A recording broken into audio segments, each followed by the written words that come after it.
আসসালামু আলাইকুম। তো এখানে কাঁঠালের বিচির ভর্তা করেছি, নতুন একটা রেসিপি। তো এই যে এখানে প্রথমে কাঁঠালের বিচিটাকে এই যে ভেজে নিয়েছি। তারপরে একটি কড়াইতে এই যে সরিষার তেল গরম করে তারপরে দিয়েছি এখানে পেঁয়াজ, রসুন আর কয়েকটা শুকনো মরিচ ভেজে নিচ্ছি।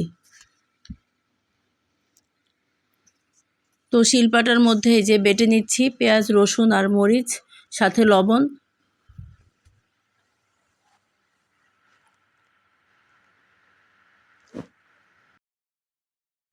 তো পেঁয়াজ রসুনটাকে মিহি করে বাটবো না।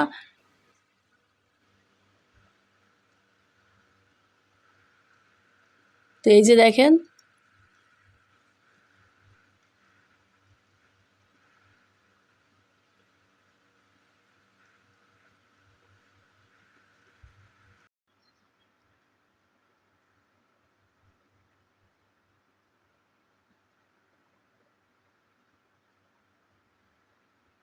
তো পেঁয়াজ রসুনটাকে এই যে বেটে তারপরে এখন কাঁঠালের বিচিটা বেটে নিব।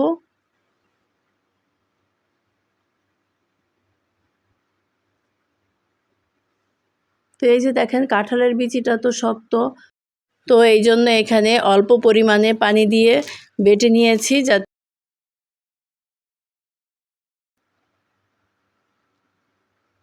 এই যে দেখেন শক্ত ঝরঝরে হয়েছে, এই জন্য এখানে পানি দিয়েছি যাতে ভর্তাটা সুন্দর হয়।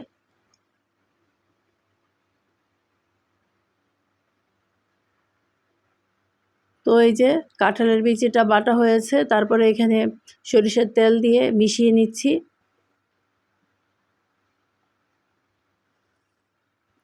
তো এই যে কাঁঠালের বিচির ভর্তাটা হয়েছে, এটা খেতে খুবই মজার ছিল। তো আজকে এ পর্যন্তই। আল্লাহ হাফেজ।